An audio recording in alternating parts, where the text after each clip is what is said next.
Welcome back to Divergent States. This is Elite. Today we're going to be talking to David Bronner. He's the Chief Engagement Officer for Dr. Bronner's. Um, and instead of Brian this week, I've got Valerie Beltran with me. You guys remember her from the Seven Principles of a Psychonaut episode and from the Zendo Project episode. Valerie, how you doing? Doing great. Yeah, I'm excited to be here. Happy to be talking to David Bronner, especially with I've camped with the Foamy Homies for 3 years at Burning Man with David Bronner. So I'm happy to be able to experience him in this new capacity. Yeah, I'm excited. He just it's such a great company. Like all they do for environmental stuff and agricultural and just a huge reach for everything grassroots activism. So I'm real excited to get around to this conversation. We're going to sit around and talk to him. First, we're going to listen to some music from Sandbags again. He's got a new EP out. You guys check him out on SoundCloud, Spotify. Um, oh, by the way, before we get into that, last I saw you was Psychedelic Science 2025. What have you been up to since then?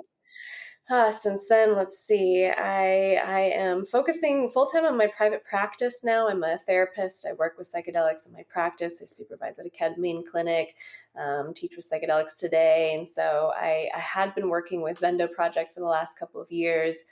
Formerly, I was the outreach director, and now I am just focusing solely on my private practice. I'm creating more continuing education classes, teaching therapists who want to get a little bit more experience and knowledge about psychedelics. I've been focusing a lot more on teaching and on client work. That's amazing. I and you recently went to the Burning Man, didn't you? I did. I went to Burning Man. This time I got to just have fun, bring the fun back to Burning Man, as David was saying. You just get to Yeah. experience it. I saw your pictures. You look, I mean, it looked like a blast, and it looks like you got to avoid most of the mud, so that's a good thing. I did. I came in right at the right time, I think, although it feels like it was a really special experience having a rebuilding man. I've heard people calling it, where it's just like everyday rebuilding. And it's an incredible experience for all of those people to be doing that every single day. I really respect and commend them for the efforts. So kind of Right. miss out on. Rip the orgy dome. Yes, I know. Poor Orgy Dome. Anyway, guys, yeah, thank you. We're gonna listen to some Sandbags. We'll be right back and talk to David Bronner.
So back with David Bronner, CEO, Chief Engagement Officer of Dr. Bronner's Soap.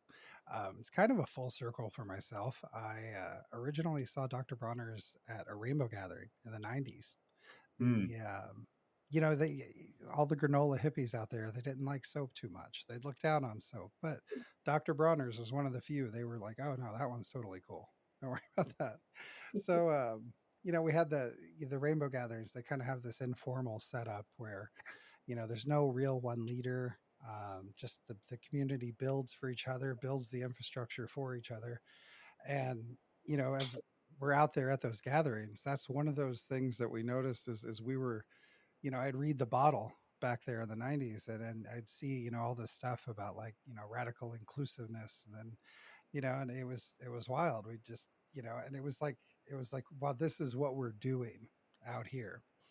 And so, way back, I guess it was 2006, 2007 when I started Psychonaut, that was kind of the same mentality that I brought to that, to how to build that was there's no real one leader. We're all in this together. We kind of build the infrastructure together and help each other out. And it's even come as far into this podcast here as sorry,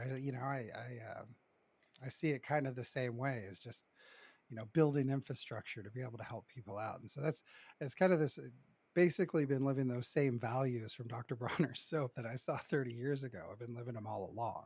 So it's really cool, kind of a full circle moment for it. And so just thank you guys for all the soap and everything you guys do for the community and everything. And I just want to acknowledge that. Yeah, right on. I forgot what book I was reading, and I think it was gifted to me by George Seaman from Organic Valley, and he's a huge rainbow gathering guy, and maybe it was about the origins of it, but that there's like I forgot what page, but they're like corresponding with my granddad, like the first rainbow, Oh, and nice. that, and he shipped out a whole many cases of gallon peppermint. I was gonna Um, say, yeah, the peppermint soap. That's what I remember. Probably remember most about the baths at the rainbow gatherings in the creeks. It's that peppermint soap. But yeah, I wanted to start out with that. So your granddad kind of he put all of that philosophy on the bottle, and you're still carrying the torch. So what's that like? Still living that out all the way in 2025. Yeah, well, I like what you're just saying about like how, people coming together to just, create infrastructure for each other and for the collective and, for spirit. Um, yeah, and I had that insight actually at the burn really hard this time about because I had a friend during strike just say, he's a virgin burner. He's like, man, I feel so good, like after like busting ass. And I'm like, yeah, it's kind of like I was like feeling like the labor, I'm not that familiar with Freemasonry, just a little bit, but and I'm sure there's all kinds of weird whatever. But at its core, as I understand, is like about getting to a place of co-creating with God. Like you're in that flow and helping build the cathedral and like just like manifesting our camp and blasting Dusty Burners clean and kind of healing the like fundamental like Judeo-Christian like sin or like the repression of our instinctuality and animality and nature in this world is fallen and sinful and overcoming that and and like hey we're just all beautiful naked kids running in the sprinklers and just kind of getting into that Edenic state and just like yeah but just like yeah when you're like building and using your something for like that high of a purpose just yeah it's beautiful. um does what we do at Dr. Bronner's day in day out like rise that level? I mean, I think it's directionally in that direction. It's not quite as maybe pure, but we strive. That's kind of where we're striving, and try to do things in a really good way and go to market in a way that honors, all our workers, all our farmers and our supply chains, the environment, um, and yeah, capping salaries and donating profits we make to different causes and orgs. Um, yeah, I mean, I think it does honor my granddad's original vision. My granddad started the company as a nonprofit religious organization, and our corporate name remains All One God Faith Inc. So, like when you look at like when we were suing the DEA over hemp back in 2001, it's All One God Faith versus Drug Enforcement Administration. Wow. But our DBA is Dr. Bronner's. Um, but yeah, I mean, the IRS disagreed with his self-designated tax exempt status at a certain point, and he was in bankruptcy, paying back taxes. And my parents, got involved at that point with my uncle and helped reorganize things. And we exited bankruptcy as a for-profit, but with the DNA of a nonprofit. And yeah, just really try to keep that ethos at the heart of everything we do. So. I was gonna say, you guys just had an announcement earlier this week, I think, about something with where you're sourcing your stuff from. So you're still keeping that kind of yeah, that keeping that same ethos that's always been there in the company, which yeah, I really like that. Um, do you, where do you feel like you're still channeling his energy, and where do you have to kind of change that up for now? Um, well, yeah, on the sourcing. So that was something, my granddad was great, but, um, it was buying from brokers, like pretty much everyone else, Yeah, and, it's a natural castile soap. So it wasn't a bunch of synthetic petrochemical detergents. It's all natural, biodegradable, wash your hair dog dishes by the side of the river.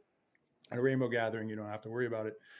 So it was always great like that. But, when I came in the late 90s, realizing with, kind of the rise of the organic movement and the fair trade movement is like, okay, wait a minute. Like, I don't actually know where this oil is coming from. Like, this is, we're just buying on price and spec like everyone else does from brokers, and realizing that's really fueling this kind of race to the bottom around the world. And, was inspired by Equal Exchange, the fair trade worker owned coffee company, and Guayaquil, the yerba mate company that was, vertically integrating and making sure that the yerba mate was being grown in a really good way in the rainforest by the Guayaquil tribe. And so, yeah, so I would say, like, just taking my granddad's ethics and, applying them to our sourcing. And, fast forward, now we do have like amazing stories around each of our major raw materials, which are coconut, palm, olive, and mint, and then in various others like lavender and tea tree, and each of them have a really cool story at this point. Like the palm, and I was inspired by hemp. I mean, hemp was kind of like a way of like landing body blows in on the drug war, and then also grows like a weed. It doesn't need a whole lot of synthetic inputs to grow, but quickly realized, or it took a couple of years, but that cannabis, while it can be grown in a really great way, is often grown in a deplorable way. And then palm oil, which is key in our bar soap, is symbolizes all things evil about agriculture, and rightly so. It's generally grown in these huge plantations in Borneo and Indonesia, and they're ripping up rainforests and displacing farming communities. You go to work for slave wages on these plantations, and then they're ripping up wetlands and oxidizing huge amounts of carbon. But there's nothing inherent about palm that is bad. It's just generally grown in a really bad way. And that, hemp symbol, at its best was symbolizing a regenerative organic management approach to all agriculture, whereas palm like kind of symbolizes all that was bad about industrial agriculture. But that you can actually grow palm in a really good way. And we've partnered with farmers in Ghana. It was initially an NGO in like 2008. One thing led to another, and now we have a sister company there, and our farmers are growing palm with cocoa, banana, and cassava, and in a multi-strata dynamic agroforestry system. So you're kind of replicating a wild forest ecosystem. It's got like tall trees, mid trees, bushes, and ground cover.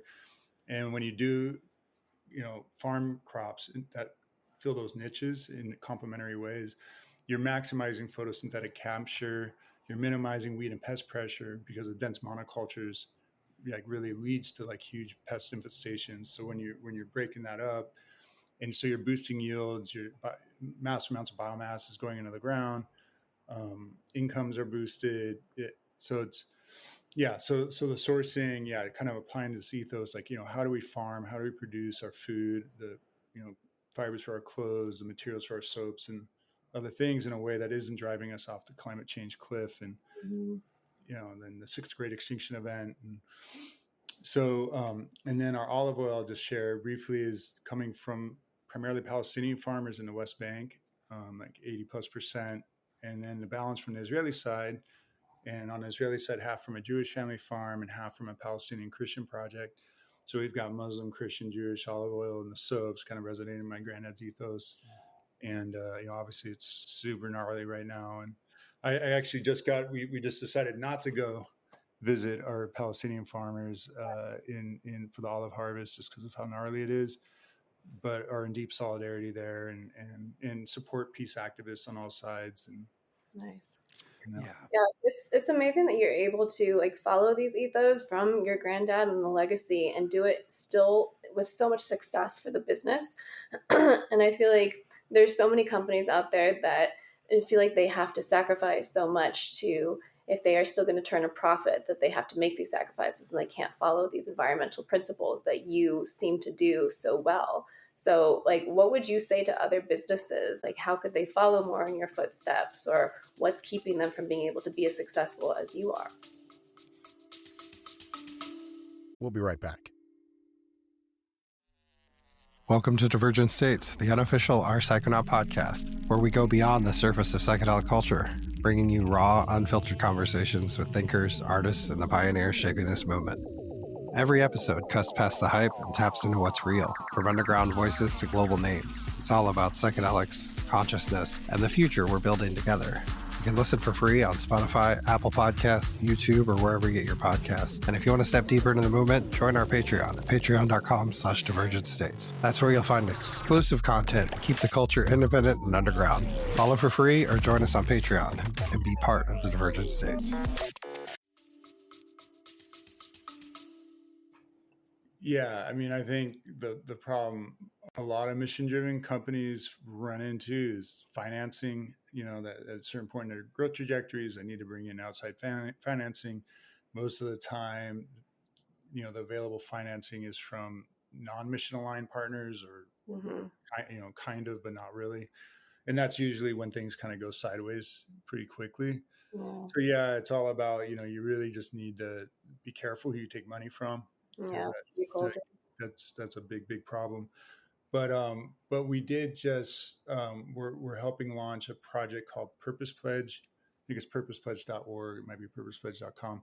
But we're in a pilot year with companies like Nature's Path and Guayaquil and Seth Goldman's new tea brand, which is it Just Iced Tea? Yeah, so Justice Tea, Just Iced Tea.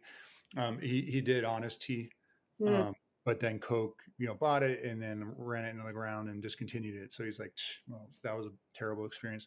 But now he's back in the game with this really awesome new tea company. And yeah, we got a lot of like 20 really cool companies, and we're kind of really building out commitment areas around supply chain integrity, both ecological and social.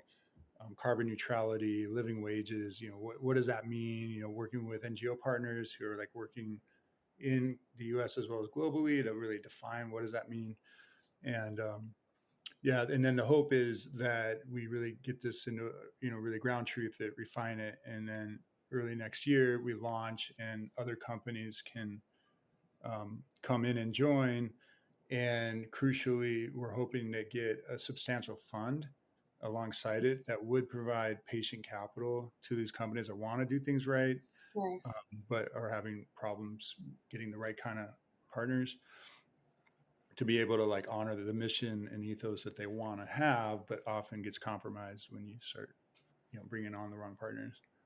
That's beautiful. That really speaks to like the communal aspect of it, which I haven't really thought too much in terms of businesses. You know, you usually think about community in terms of like collectives of individuals, but thinking about businesses being able to support each other in this way, that's so beautiful. Yeah, right on. I mean, yeah, unfortunately, usually when businesses band together, it's like Chamber of Commerce to make sure whatever minimum wage, you know, doesn't happen, or, Right. you know, whatever ecological regulation, make sure we kill that. Right. Yeah, but there's no reason that it has to be that way. We can totally be forces for good. And Yeah. Yeah, that's I kind of see you guys as building roots. That's kind of the best way to put it. You guys build roots, and that's what keeps everything going, is building that infrastructure first off. As kind of wrap it back, as we were talking earlier, you build that infrastructure, it all stays in place. How do you balance the global reach while staying grassroots? Yeah, no, right on. And I love that, the rooted metaphor. I think like we have kind of two dimensions of that. One is, you know, literally vertically integrating down to the farm level, and, you know, really making sure, you know, all our raw materials are being grown and harvested in a good way to the benefit Right. of the communities and the earth. But then also, you know, I'm a fifth generation soap maker. My granddad's granddad first started making soap in 1858 in a small German town of Laupheim in southern Germany. We actually bought our in the Jewish quarter. We actually bought our ancestral home. It's now a museum to our soap making history, and a home for autistic adults. That's way Um, cool. Yeah, so we got that kind of ancestral lineage, and then just family lineage, and then also like yeah, um, and yeah, I think that definitely helps. Yeah, us in Yeah, our just keeping role. grounded, kind of those roots stuck in. How do you balance that global reach while staying grassroots? Yeah.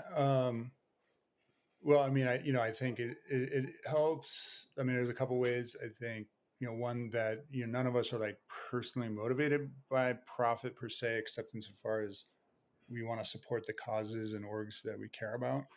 Where all our compensation's capped at 5 times our lowest vested position, which means it's a 5 years vesting process at Bronner. So, like a warehouse position over 5 years, you get pay great increases. So the top salary at Bronner's is 5 times that fully vested position.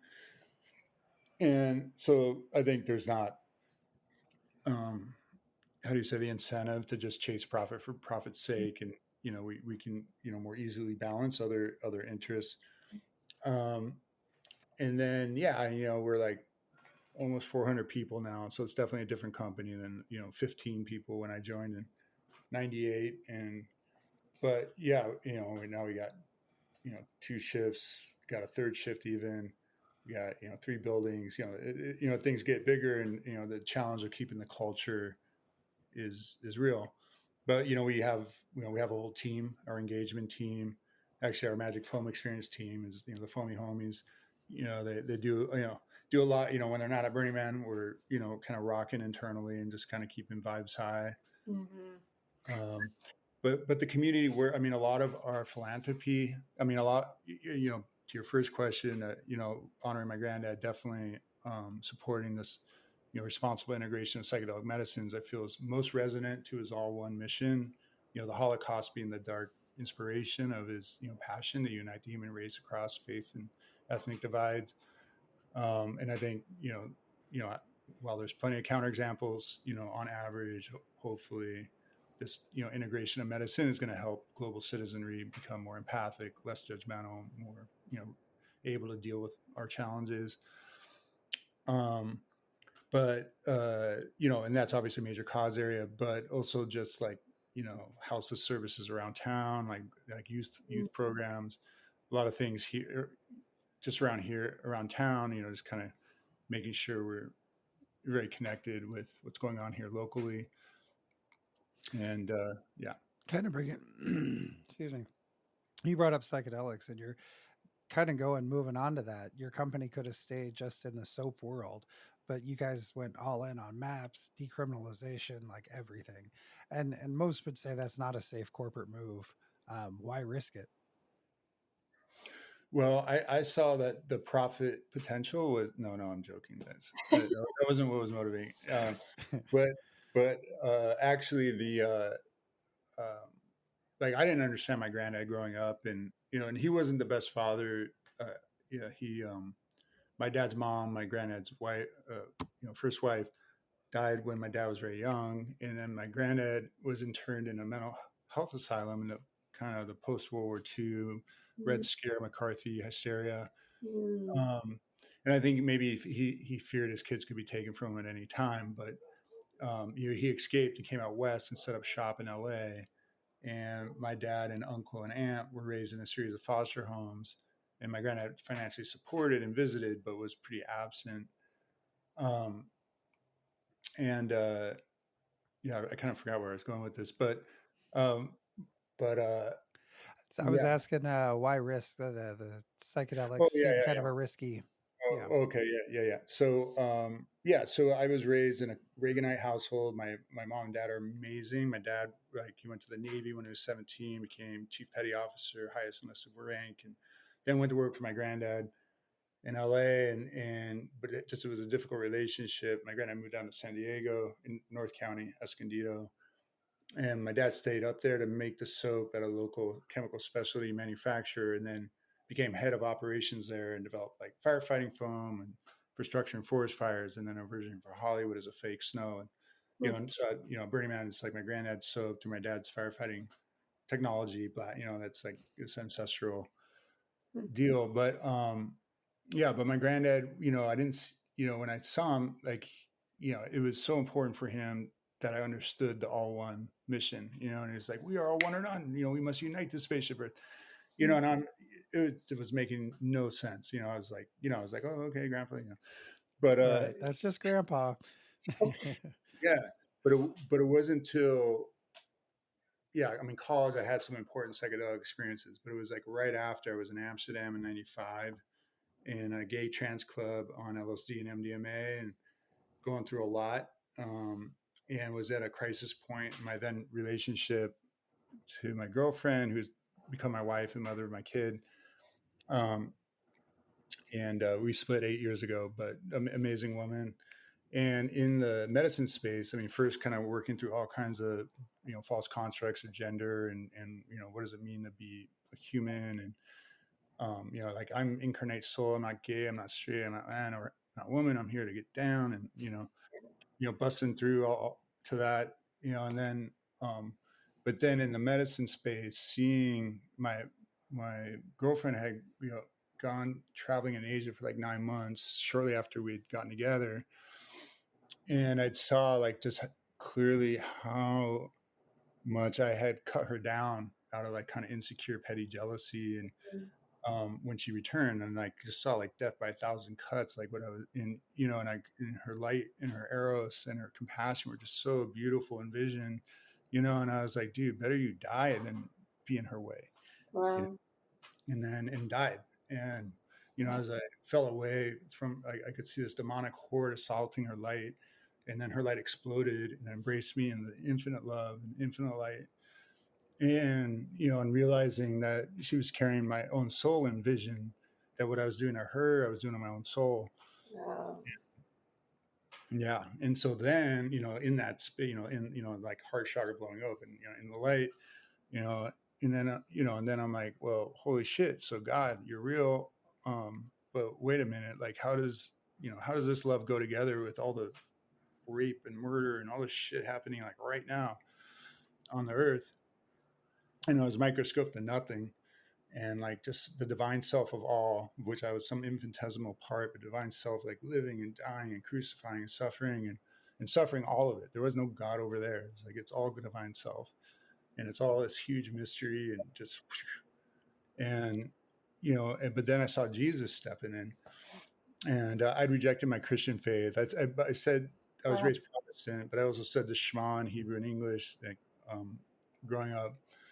But saw Jesus, because I was 13. I was like, okay, if God so loves the world, why did he just send his son to this one spot? What about the Chinese and all the other planets? And, it didn't make a lot of sense. But all of a sudden in vision, Jesus is stepping in, and he's, not trying to explain it. He's not complaining. He's just stepping in with grace and compassion. And I'm like, holy fuck, yeah, that's it. We're here to get down and serve. We're that part of the divine self that can, stop the suffering, stop the oppression and violence we're raining down on each other. And so, and I'm very much on the all one path, and I've had many experiences with other religious, systems.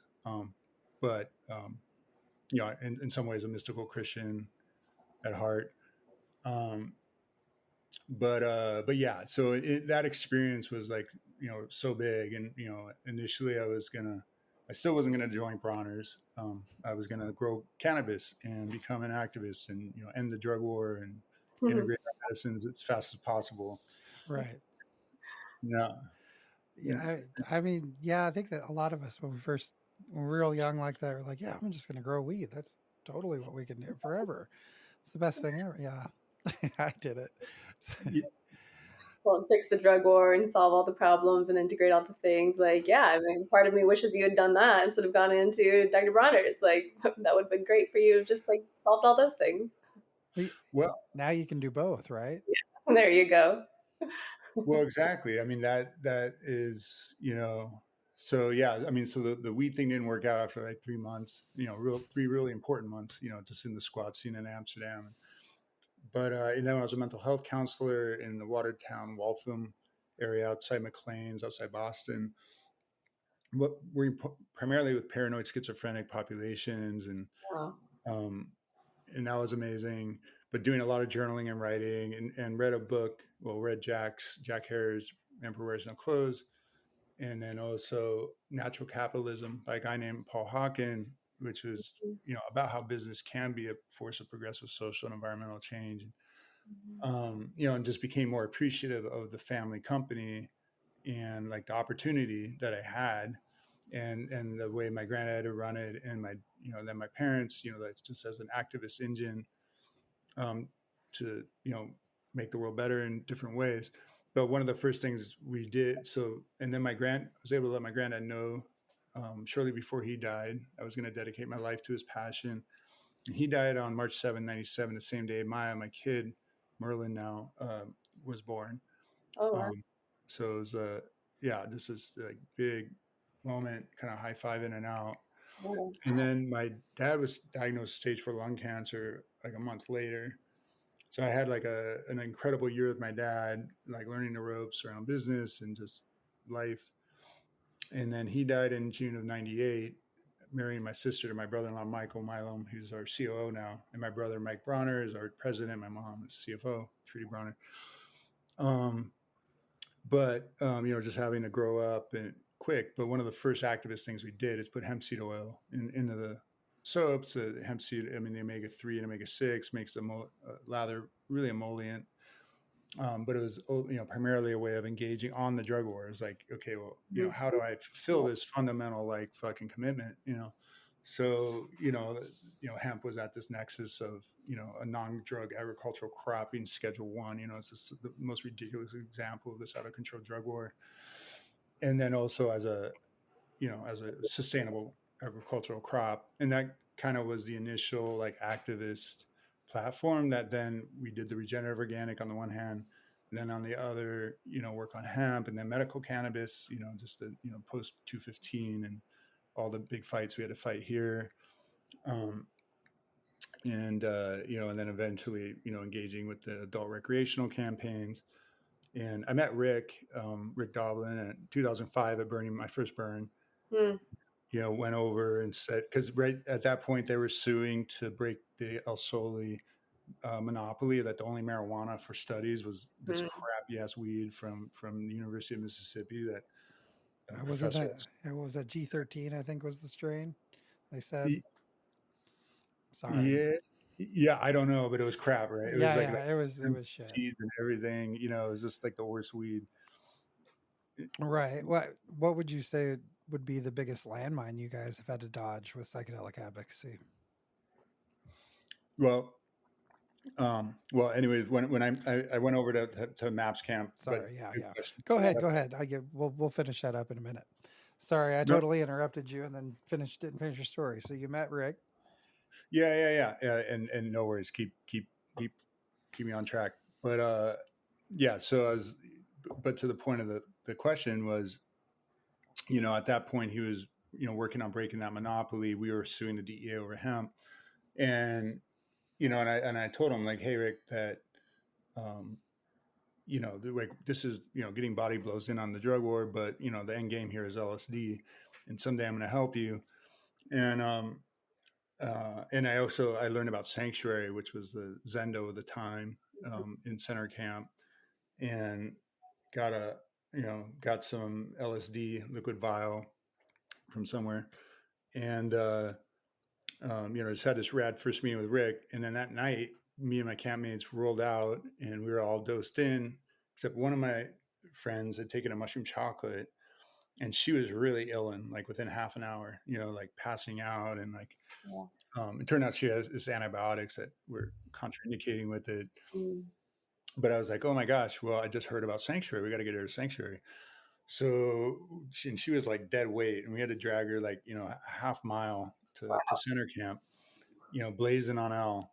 And I met Rick for the second time, in 24 hours, but now in his kind of more therapist role. And like we went into a tent, and he was like, yeah, bring your friend over here, and laid her down, and she, he's just calming her down, and had her puke in a bucket, and we're just all holding space in this like really beautiful way, just seeing Rick operate and just like really calm our friend down and getting her in a really good spot. And then Rick at a certain point is like, yeah, you guys can go, just come back in the morning. And you remember just giving my friend a huge hug and coming back in the next morning. And my friend was like, oh my gosh, Rick's an angel. I can't believe it. What an angel. And, she was just so ecstatic. And it was like really cool way to meet Rick, both in his kind of more policy, like whatever mode, but then in his kind of therapist, persona. Yeah. Um, and yeah, gosh, I mean, as far as, fast forward, I joined a board. I don't even remember which year, but Shauna Haley, was a board member who I replaced, like when she died. And Ashana was trans and amazing and a real strategician, and gave MAPS the first 5 million, reserved for phase 3 trials, and just an amazing woman. And yeah, and then just been on this whole adventure since, of like really, what are the different strategies to integrate medicines, and all these MAPS commission studies and the Hefter ones on the psilocybin side, and just really starting to shift the narrative and the culture, leading to Oregon in 2020 in that, and just meeting Tom and Sri Eckert in their vision of like, we need to, let's replicate what they're doing at Johns Hopkins and create this, optimal setting for people to release and have these huge experiences, but outside of the medical pharma frame, and like anybody can access, and more in like a psychoanalyst, psychology frame, which I thought was really important. And then also that year we were the main supporters of the DC Decrim Nature campaign, because I also saw the real wisdom there, that like, even the Oregon model, while much more cost effective than the FDA pharma, still has a substantial cost. And just getting educated by people, and realizing that decriminalization allows for self-regulating communities to grow medicine, sit for each other, and just much more economically access Yeah, medicine. the Colorado model seems to really be like digging in on that right now. Um, does Yeah, just the personal. When I was out there, speaking of, you're talking about, was Ohana, oh, um, sure. Yeah. Oshana. Yeah, she have a there's like a shrine. I think it's Psychedelic Science 25 from what I remember. So I Oh, remember reading that, and I was like, oh, that brought that back. Sorry, but yeah, yeah, I think the Colorado model seems to be a little more cost effective at what's and what's going on out there, just from what I saw from the short time I was out there. So yeah. I mean, that's it. I mean, we're huge fans of like Sacred Plant Alliance, which is organizing entheogenic churches, and sharing best practices and helping them with their legal posture under the Religious Freedom Restoration Act.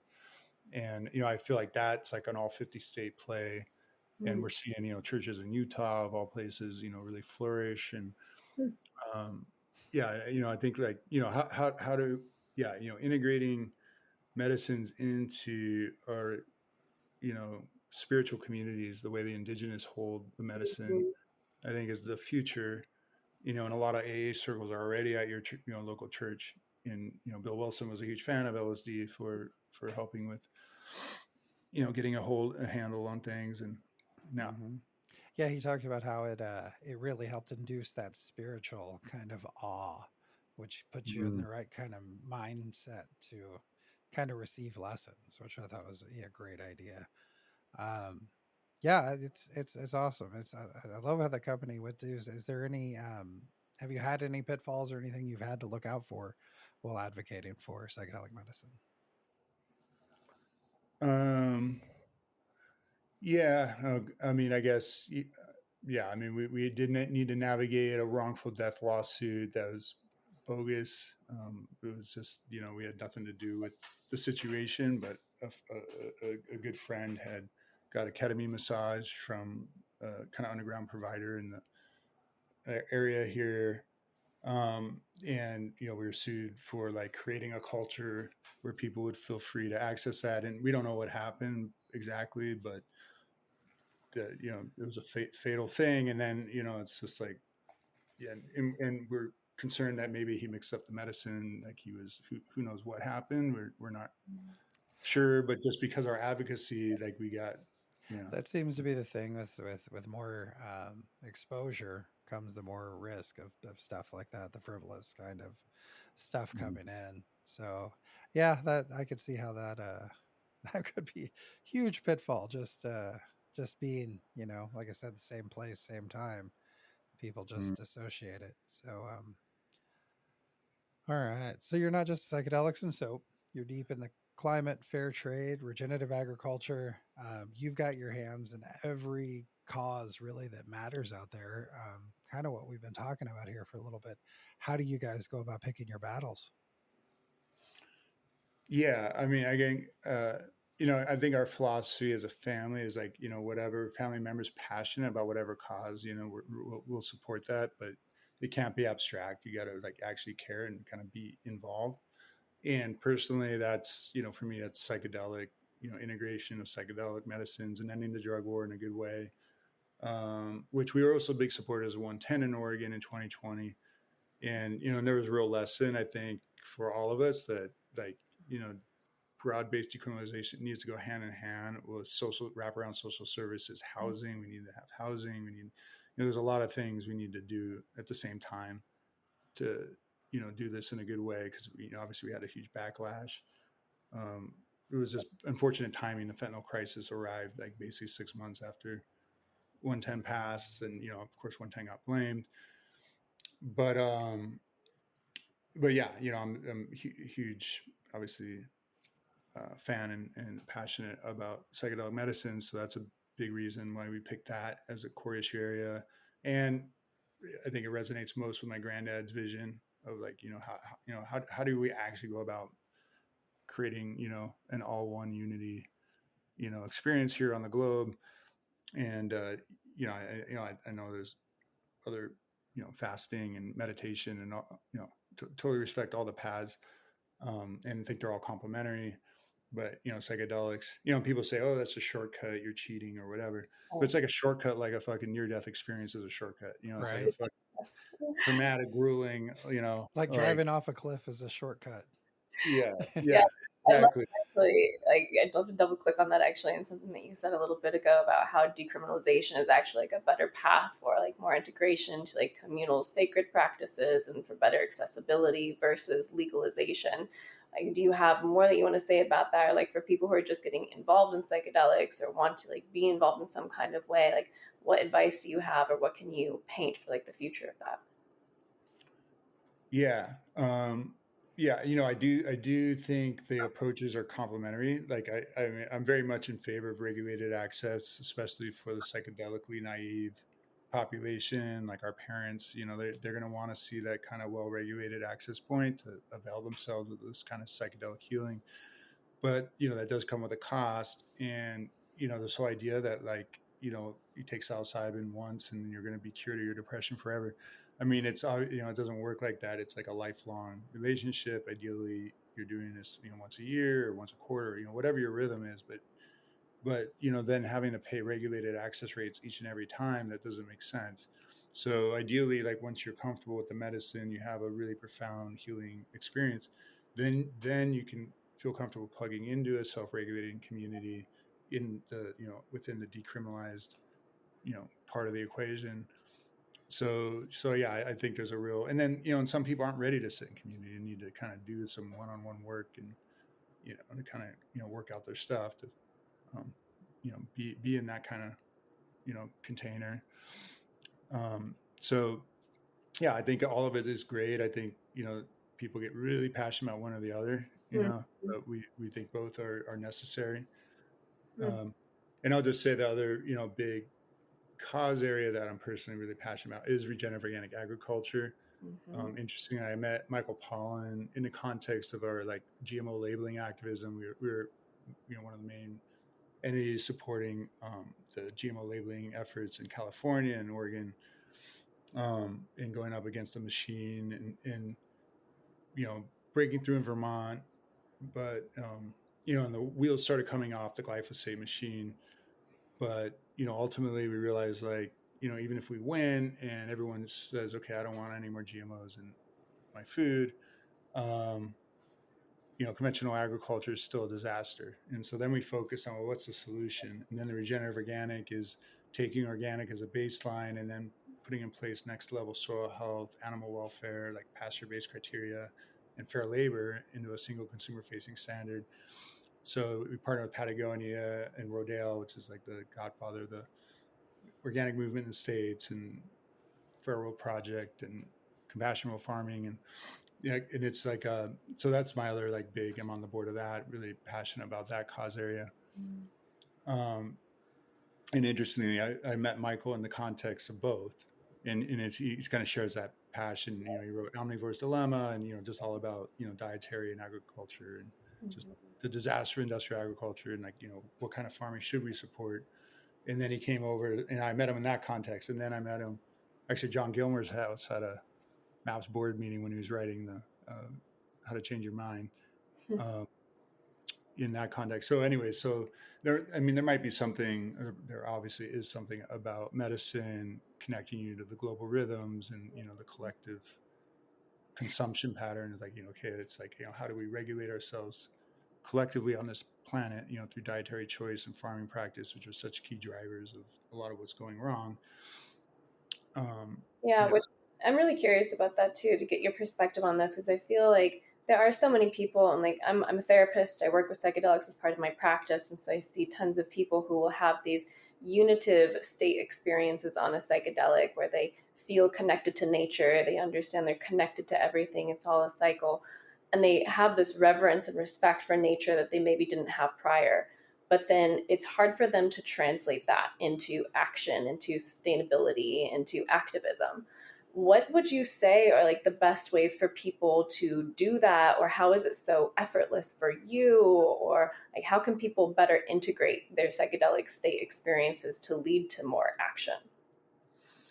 Yeah, well, like one of the big one, first things, like in the squad I was in a squad with members of a church called Our Church in Arkansas. It was formed in 1993 as a First Amendment challenge. I knew Sam Smith and a guy named Mark were in the squad, and they're basically facing like 10 years of life or whatever, in the States. And it was like a big part of my awakening, of like, holy shit, the drug war is like weaponized against counterculture activists and people of color, and just really waking up to that dimension of it. But they were also vegetarians, and and I was in this like kind of liminal, wide open state, and they're just asking me like, yo, why are you eating meat? And I remember just like smoking a big bowl and just kind of thinking and seeing in vision. I've got a knife when I'm in the store, and I can like I can kill that cow, or I could just chop down some vegetables. And that was kind of my decision point, and became vegetarian and then vegan. Fast forward now, I am in high solidarity with high animal welfare, pasture-based livestock, ranchers and farmers. I do see how a farming ecosystem, especially like on a regenerative organic or biodynamic basis, where you like that there's a sustainable balance of plant and animal life, like in a wild ecosystem, and it can all go together in a good way, and animals can live a good life, fulfilling their instinctual behaviors, and they don't have to be crammed in cages, leading horrible, immiserated lives. And unfortunately, though, that's 99% of the animals in the meat, dairy, eggs that's on offer. So I would say like a real important way to be activists is, regardless if you're omnivore, vegetarian, or vegan, is making sure you understand where your food's coming from, and just like spending money, like we're creating the world, and if you're just kind of like the choice of signing, like as a company, are we just going to buy the olive oil and the coconut oil on price and spec, or are we going to actually figure out who's doing this in the right way and pay the appropriate price for people doing it the right way? And that's, I think, with our plates, it's like you've got your fork is a pitchfork, your knife's a butchering knife. Like, what kind of farm are we supporting? Eating as an agricultural act. So I think that's like a real, immediate personal way that people can kind of exit from a very destructive system. And I won't say like I'm like the perfect paragon of choosing regenerative organic every single bite I put in my mouth, but like as a general, like generally trying to do that, I think is very important. and something you can immediately do. Like once you have that, okay, well, what ways am I fucking up, this beautiful, incredible ecosystem and nature that I'm embedded in, I realize I'm one with, like, okay, well, our diet, our collective dietary maw is just consuming the world. I mean, it's just like crazy. So like, how do we, how do I stop participating in that and redirect, energy into the, people who are taking care of their land and their animals and their people in a good way. And, and like that. So I think that's a real important way people can honor their experience, like without like having to completely upend their lives. Although that is a big thing. It is a big shift. It's a big emotional, psychological, spiritual shift to do that.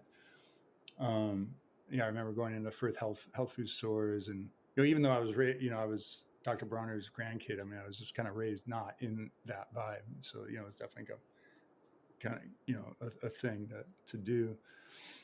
But then I think whatever profession. I mean, obviously, I think there's professions that resonate that are more kind of uplifting the world and more in service to the light than others that are just more in service to money and aren't really helping very much.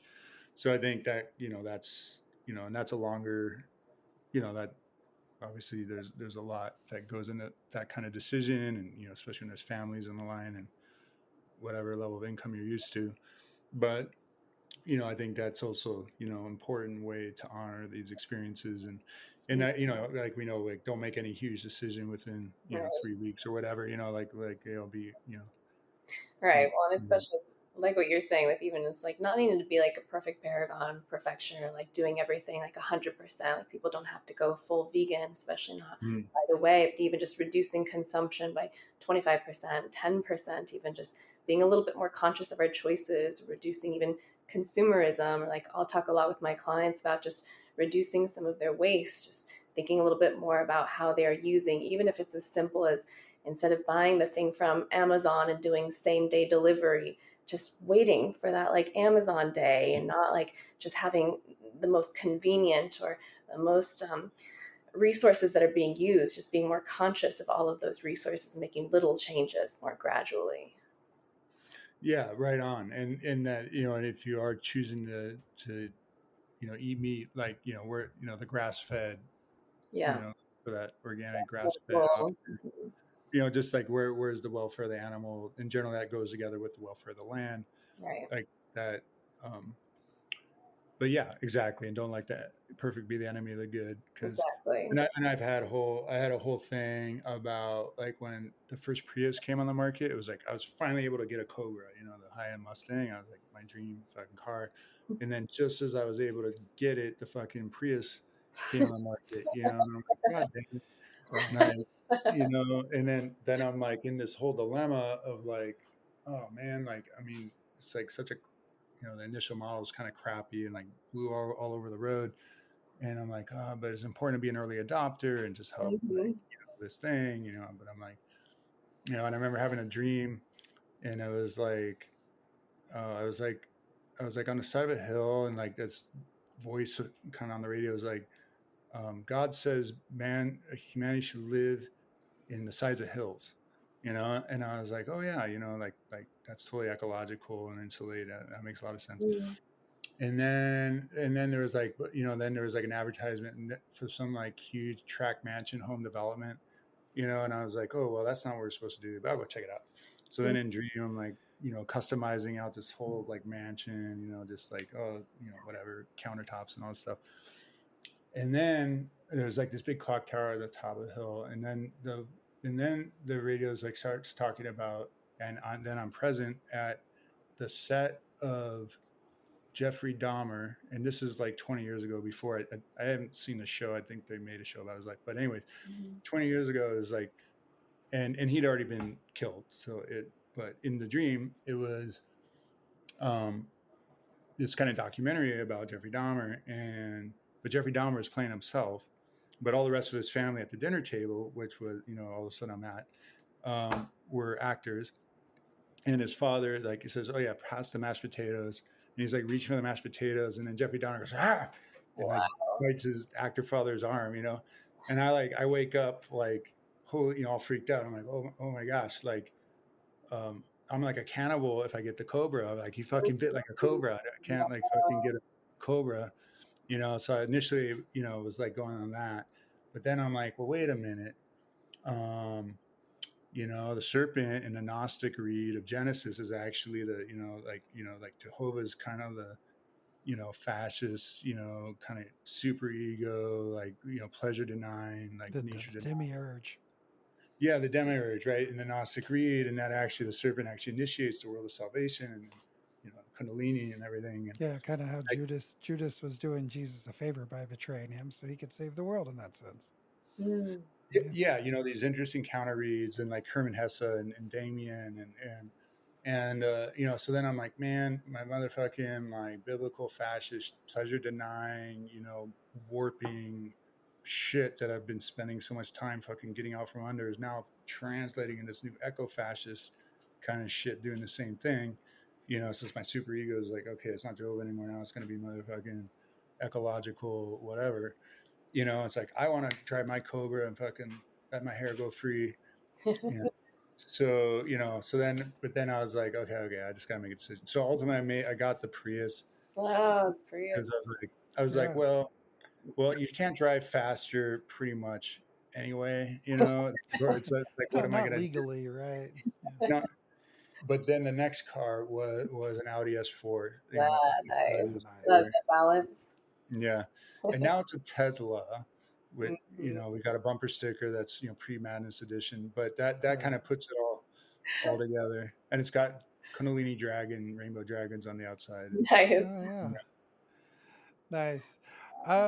So you've been building something that's going to outlast us all. That's rare. How do you make it stick past hype cycles? Yeah, I think that's like part of the how do you say, the heritage and the gift Legacy, that we've been giving, that it's like a legacy. Yeah, that it's like, grown organically, and now it is, growing faster, and we do have like, customers coming in more for its versatility and biodegradability and functionality than, any, not necessarily knowing about or caring particularly about all the fair trade and regenerative organic and drug policy reform and activism that we do. But yeah, I mean, I think like even then it is such a, such a great product. It's such a great soap. Most quote unquote liquid soaps on the market aren't soap. They're actually detergents, and they don't contain any soap. There's actually if you Google punk rock soap opera, I think there's another video under another name that I might remember, but punk rock soap opera was about Don Bowles, who's the drummer in the Germs, like the seminal punk rock band in LA back in the late 70s, early 80s, and in 2008 he was driving his girlfriend to an NA meeting and got pulled over, and a cop tested a bottle of Dr. Bronner's for like a whole bunch of different drugs, and it came up positive for GHB. Whoa. So the punk listers light up, and we're getting bombarded with calls like, hey, Don Bowles is in jail because there's GHB in a bottle of your soap, and I'm like, well, why is that my problem that, some punk rocker wanted to put GHB in a bottle of our soap? That's not, so, but then Mary Patton, who was head of Amoeba Records marketing and working with MPP at the time, she calls me up. She's like, good. Hey, look, Don's my good friend. Like he takes your soap everywhere, dude. He just loves your soap. I'm like, okay, I'll talk to him. And so, connect. He's in jail. It's like Easter weekend. And I'm like, and I'd gone online. I hadn't at that point tried GHB. And I saw like one of the slang terms was soap or whatever, because I guess it tastes kind of soapy or whatever. And, fast forward, GHB is great. Be careful, obviously, with interactions and stuff. But Don was like, look, man, I've done every drug ever. I was a heroin addict for 20 years. I don't like GHB. I love your soap. I was like, all right, brother, you convinced me. Right. We're good. So we went to bat, and we like had our PR. It was like germ wrong, jailed over soap, and we ordered the drug test kits that the cops were using, And, we were already doing our press, but we still didn't know for 100%, that this wasn't GHB, but we, had enough faith. But then we took those drug test kits and tested our soap, and it came up positive for GHB, changed to whatever color, red. But the fake soaps, all the competitor, fake soaps, even in the health food store, that didn't have any soap, they came up negative. So it was actually like a really good test. I mean, it's a horrible test for obviously GHB, but it was a great test for real soap versus fake soap. So we made a fun video about that. But there's something about like liquid soap, and it's more the reason other companies don't use it so much is that it's hard to get viscosity, to build viscosity without if you use our soap, it's generally like, it's not thick, but it's 40%. It's much more concentrated than those other products. So it's like superficially not, in some ways like, whatever marketer is like, well, I don't have to pay as much money and I have this really thick product. But it's just, like when you actually use it over time, it's like our soap is going to last way longer. It's much more value proposition. It's just, better in a lot of ways.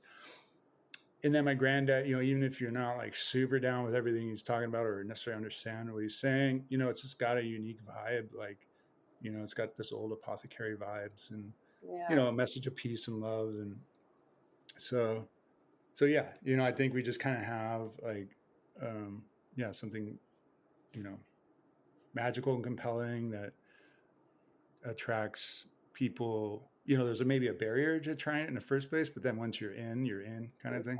Right. Yeah. It's easy to get addicted to it. Yeah. Love it.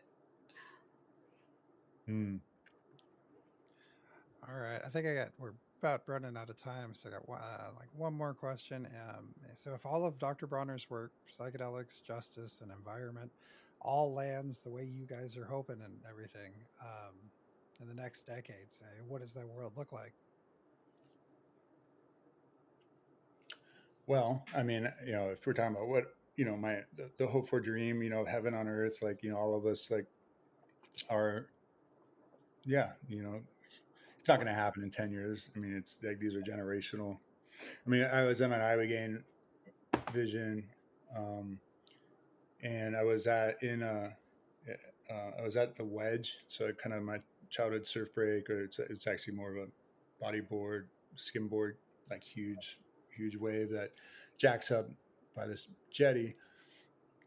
And, lots of amazing experiences growing up. But in vision, the wave that was jacking up had all the life of Earth in it, like all the forests and the cities and the, farms and and then like and just kind of like you could just spend time just going in like super detailed, like people being born, dying, laughing, crying, like just the whole spectrum of humanity and nature. And it's like it's like and then to the horizon where the swells in the water coming, like all the generations coming, and just like this vision of deep time that it's just like, like, each generation will rise and have its time and then the next, and so, yeah. So, 10 years from now, it's probably going to look a lot like now, unfortunately, but, but hopefully directionally going in a direction of, more people being more compassionate, more empathic. Hopefully fucking Trump, this whole fucking nightmare we're living through is like an object lesson of how not to motherfucking be on this planet. And yeah, Netanyahu and and just this whole whatever fascism and humanity that's like having its moment. Hopefully that, yeah, that burns its way out and we have a counter wave come that's, maybe Bernie Sanders is a 2-term president. Who knows? That would be great. Right.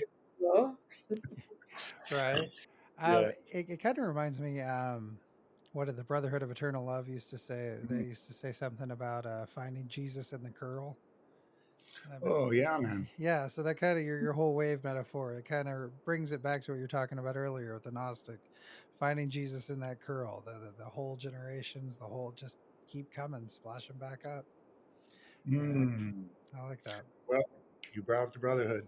Um, So we've got a lot of connects. Like that's actually one of our main like kind of lineages. It was a dead family and Brotherhood and Mm-hmm. rave culture. But so Mike Hinson Sr., he was in Endless Summer and Cape St. Francis, the Perfect Wave. He became like high up in the Brotherhood, and his son Mike Hinson works at Bronner's. And Mike Hinson Sr. recently died. He passed in I think February, and he was a friend and just admire my granddad. And actually the Brotherhood financed a film called Rainbow Bridge, which was kind of like a documentary, but I don't know what you call it when it's like a biopic or something, whatever. It was like about a commune in Maui, but it was like actors and actresses. But and they flew my granddad out to lay down his wisdom. And it's kind of the best and the worst of the 60s or early 70s. But then the last half hour is Jimi Hendrix, like one of his last live performances, this shredding on the side of the volcano in Maui. Just incredible. Rainbow Bridge is highly recommend just getting the album. But fast forward. So Mike Hinson, like Melinda Merriweather, who is Mike Hinson's mom, she also worked with us. And and Mike, and it turned out that Mike Hinson Sr., he went on to found Endless Bubbles. So he was like a student of all the big bubble masters of the world, and like was selling like these big bubble wands, and like so all these like synchronicities with us and what we do with our phone, and but of course it's a beautiful soul surfing legend. So his paddle out was on his birthday on like end of June at Wind and Sea down in La Jolla. And and it was beautiful. And like, we all paddled out, and it was like, like 200 surfers, just like honoring my, it's big, like kind of 100-yard circle. And Mike Hinson Jr. and fam were kind of in the center with his ashes, and it's really deep in the heart. And this Coast Guard ship was like blasting a water cannon and just for the occasion. And it's just like so awesome. And the sea slugs like were like shredding, like it's kind of legendary, like surf rock band, or when it was a Surf Faris or something, or the next gen of them. It was all these OG, surfer cats and Brotherhood, and Melinda. So she was sending me. I think it was Chuck Wine or something was the main Brotherhood cat, who's also the producer of Rainbow Bridge, like this thing about like we're all cells in the body of Gaia. Like this is like the night after she sends it, it's like we're all cells in the body of Gaia, and the Rainbow Bridge is about like kind of taking, getting into our higher chakric centers and connecting with the higher planetary centers and making that rainbow bridge happen so peace on earth can go down. And then right as she sent me that, Mike Hinson Jr., my friend, sent a picture of an overhead shot of that paddle out with a rainbow going through where the Coast Guard was spreading, like there was a rainbow coming off what looked like a cell, of all of us. It looked like a cell. Wow. And this rainbow like kind of blasting. That's awesome. Wow. That's amazing. I love that's probably my favorite thing about just being in the psychedelic community is these synchronicities that come up all the time. Like, oh, that. Oh, well, that. Okay, yeah, and everything just works together, and it's like, holy crap, how did that happen? Just by letting it go with the flow, right? Yeah, man. Between our church and Brotherhood, oh my gosh. Right. Yeah, our church. I was gonna say, we were talking about that earlier, and you went up to veganism off that, and speaking of the dead, it just every once in a while you get shown the light, the strangest of places, if you look at it right. Kind of the same little kind of callback there. So yeah. Yeah, for me this has been like a full circle conversation. It's great. In Rainbow Gatherings, Psychonaut, Divergent States. Just living this same ethos. Is sharing the same ethos for 30 years now. And it's great that you're able to do that and all the good you're doing with your company. I really appreciate it. Yeah, well, right on. Well, thank you so much for having me on, and wow, I can't wait to check out some of your other episodes because this has been Yeah, very Yeah, awesome. thank you. Don't generally have great of a conversation on a Yeah. podcast. So, Yeah, wow. no, it's been really great. I've enjoyed having you. Yeah, I've been really lucky with getting some really amazing guests together. So, yeah, check us out. I'd love to hear any feedback you got on it. So, Valerie, do you have anything else for him?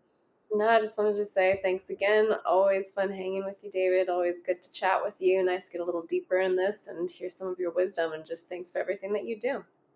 Yeah, great conversation. Right on. Thank you, sister. Yeah. All right, Wow. right on. Well, thank you very much. We sure appreciate it, and we'll hopefully talk to you soon.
All right. All right, so that was David Bronner. He's the CEO, Chief Engagement Officer with Dr. Bronner Soap. Valerie, what'd you think of the interview? That was great. I really enjoyed his stories, his wisdom. He's such a model and a beacon for what successful business can be, while also prioritizing the planet and ecosystem. And he's just such a beacon of humility as well as success, which you don't often see, especially in the business world. Yeah, he had some great stories. I love, as we talked about a little bit, all the synchronicities and stuff that comes up. It's really cool to be able to connect. Just, I mean, from somebody like him, he's got this whole family business he's been doing. He's got soap all over the world, and just to have those same kind of synchronicities unfold and see how, like we've been, living this same kind of ethos for 30 years, 20 years, and Right. it's amazing. It's so cool to kind of bring that all together as a nice kind of wrap Well, up. yeah, it shows how he lives the magic in everyday life, like the magic of psychedelic experiences, the magic of these synchronicities. Like he just walks that every day in his life, as I think we all tend to do when we wake up to the magic of the world. We have more synchronicities. Right, try to and embrace when you embrace, as I think as you talked about in our last episode you're here, embrace those contradictions. And when you embrace those contradictions, that's when the synchronicity and the magic really starts happening. Exactly. Swim in that paradox, and that's when the magic unfolds. Right. So yeah, thank you guys for tuning in. Check out Sandbags. And if you guys want to support the show, go to patreon.com, Divergent States, less than a cup of coffee a month. You'll get high quality uploads, no ads. Come and take a listen. Support the movement. We're building something. We got the new Discord server going. Lots of people, almost 100 people in there already. We just started that a couple weeks ago, and it's Yeah, really blown up. Yeah, nice. so a couple hundred people in the Discord. Come say hi. Send a message to me, Valerie. Wonderful as always. Good to see you. Yes. Thank you so much for coming and helping me out with this. Well, Brian's doing his play. I hope he breaks his leg doing that. And Yes, anytime. Thanks so much for having me, and I'd love to come back sometime. awesome. Yeah, I'd love to have you back. I sure appreciate you being here. Thank you so much. Thank you to the audience out there. You guys rock. Wouldn't be here without you. So you guys keep exploring.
Psychedelics can take you deep, but you don't have to go at it alone. Fireside Project is your trusted companion on the psychedelic path. If you're having a tough trip, their free, anonymous support line is just a call or text away at 62-FIRESIDE. Planning a journey? Fireside certified coaches offer personalized video sessions to help you prepare and integrate, starting with a free 20-minute consult. Whether you're on the path, in the middle of it, or just getting started, Fireside is here for you. Learn more at firesideproject.org.